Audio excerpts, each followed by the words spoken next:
Every business, every organization, from the smallest to the very largest, needs a leader. They have their committees, their echelons of command, and perhaps a widely dispersed group of semi-autonomous divisions. But the overall company and each of its divisions must have strong and able leadership. Contrary to popular belief, you do not raise morale in an organization. It filters down from the top. The attitudes of the people working in any organization will always reflect the attitude of the leader. And finally, this leader will always be found to be just one person. I'm sure you're aware that even the largest and oldest companies, with many thousands of employees and hundreds of management people, will, when they find themselves in trouble or not doing as well as they should, seek out one man and place him in the position of final authority. The whole company, the board of directors, and perhaps thousands of stockholders all look to this one person for leadership and success. Wherever you find a successful going concern, whether it's a government, a business, a club, or a well-organized home, you find behind its success an outstanding leader. This is the most valuable person in society. In industry, he makes the wheels turn, the entire economy work. This is the man who's been responsible for the growth of nations and their position in the world. He's the employer of millions. He's the dreamer, the planner, and a clock to him is something that other people watch. You'll find him working early and late, and when he's not working, he's usually planning. Back during the Depression of the 30s, the phrase most often heard by employers was, "I'll do anything." Millions were unemployed. Thousands of business firms had closed their doors, and outside employment offices, long lines of people stood waiting for any kind of work. It was during this time in Long Beach, California, crowded to overflowing with thousands who had migrated there looking for work. I know because I was a kid there. But a man I knew made an interesting discovery. He found that he could go to work almost anywhere he chose. Now, amazing as this may sound, it's true. It dawned upon him one day that the business establishments of various kinds were just as anxious to succeed as were the people looking for work. The owners and managers of these businesses were worried and concerned over the hard times which had descended upon the country. And a great many of them were looking for someone to come to their aid, the person who would somehow show up and solve their business problems. But all they heard was people asking for work and saying, "I'll do anything." These people were asking for a paycheck from a man who was very likely teetering on the brink of financial ruin himself. And so signs appeared in windows all over the land, reading, "No help wanted." This was a negative form of advertising, and while it kept the plaintive hordes away from the door, it also hurt business. Well, this friend of mine decided to become a part of the solution instead of a part of the problem. And his method was simple, and it worked like a charm. He selected the kind of business he felt he would like to work in and in which he could build his career. He then devoted a month to finding out all he could about that particular business. He talked to other people in the same line. He heard their problems and what they felt was wrong. He talked for hours, asking questions about what they felt was needed and so on. He went to the public library and read everything he could find on that industry.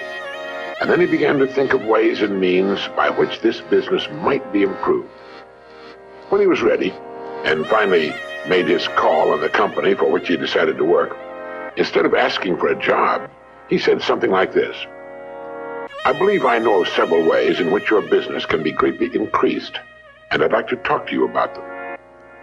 Well, here he was, selling the one thing on earth in which his prospect was most interested. The fact that he now knew a good deal about the man's problems permitted him to talk intelligently. And he took a positive attitude, expressed a willingness to pitch in and help the man put his business on a sound and profitable footing, and that's right, he got the job. Now, what had he done? Well, first he had specialized. He had selected one line of work and decided that was where his future would be. Now he had to prove himself, and he did. The best way for you to develop the security that lasts a lifetime is to become outstanding at one particular line of work. Look at it this way. Regardless of economic ups and downs, the industry of which that line of work is a part will continue to operate. It won't shut down completely. As long as you're in the top 5% of the people in that industry, you know you'll always be in demand. You'll be wanted and needed, not just where that industry is concerned, but where you and your family are concerned also. The man or woman who becomes truly outstanding at what he or she does has the world on a string. Here's the person of confidence and peace of mind. Here's the person who's quietly aware of his ability and intimate knowledge of his job in his particular industry. Ask yourself this question: am I now such a person? Down deep inside, you know the answer. If your answer is yes, you're among the most fortunate people, and in one of the smallest and most elite groups on earth. If your answer was no, it can be turned into a yes in a surprisingly short time. The first step is to make one really big and important decision. It's a decision the great majority of people never make, and suffer as a result. Failing to make this decision keeps a person from ever really getting on course or clarifying his goals. If you make the decision I'm now going to recommend, you can take a deep breath, give a comfortable sigh of relief, fix your eyes firmly upon your target, and go to work relaxed, comfortable, and sure in the knowledge that the success you seek will be yours. The great steel magnate Andrew Carnegie, when asked the formula for success, answered, "Put all your eggs in one basket, then watch the basket." Let's be frankly realistic. Who gets laid off work during an economic slump? Well, what gets thrown over the side when a ship is in danger of going down? Everything not absolutely vital to the operation of the craft and the safety of its passengers. And it's the same with a business or any other organization. With a corporation, its main purpose is to remain in business forever. As long as it remains in business, it can provide a needed product or service, protect the investment of those who have faith in it, and provide jobs for those who are vital to its continuity of operation. It's the duty of management to protect the firm and the people who depend upon it, just as it's the captain's duty to do everything in his power to keep his ship sailing. All a person needs to do is to make certain that he or she is a vital part of his business or organization. Those who insist on remaining spare gear must expect to be jettisoned when things get too rough for safety. Nobody, particularly the captain, likes to see cargo thrown over the side, but if it'll help save the ship, there's simply nothing else to do. That's why people are laid off.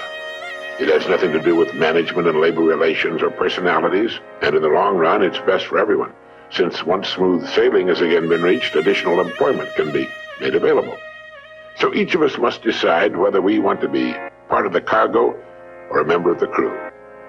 It's said that millions suffer today from a malady called panophobia.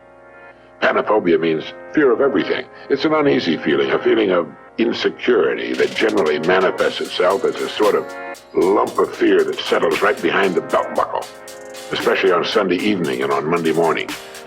And this extremely unpleasant condition is said to result from the unspoken but realized fact that we're getting credit for more than we're actually doing. It's the perfectly natural and normal understanding deep within each of us that there's something basically wrong about getting praise that's not earned, or if you're an employee, being paid for something you're not doing as well as you possibly can. Now, there's a simple cure for this malady. It's to throw ourselves not out of a window, but into activity, into our work. It's the decision to be worth more than we're being paid. Only in this way can we grow.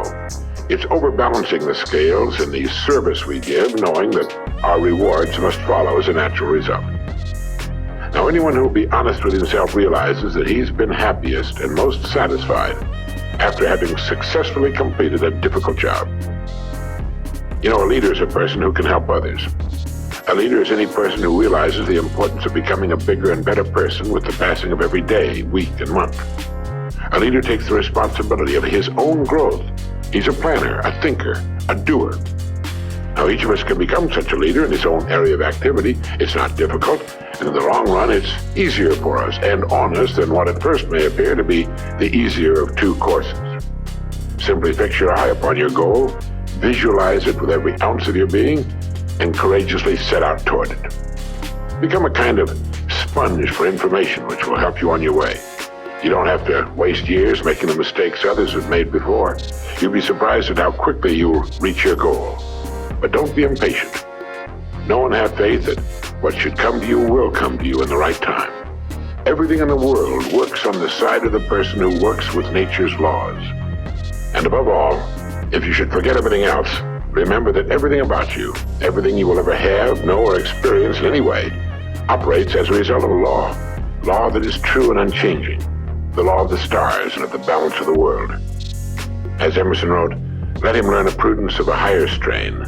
Let him learn that everything in nature, even dust and feathers, go by law and not by luck, and that what he sows, he reaps.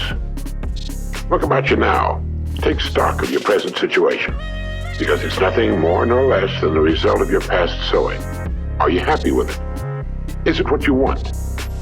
Then you know what you must sow today and tomorrow and the next day, and in the sowing rest in the calm, serene, and cheerful certainty that having sown, you will then reap the rich results, the abundant harvest.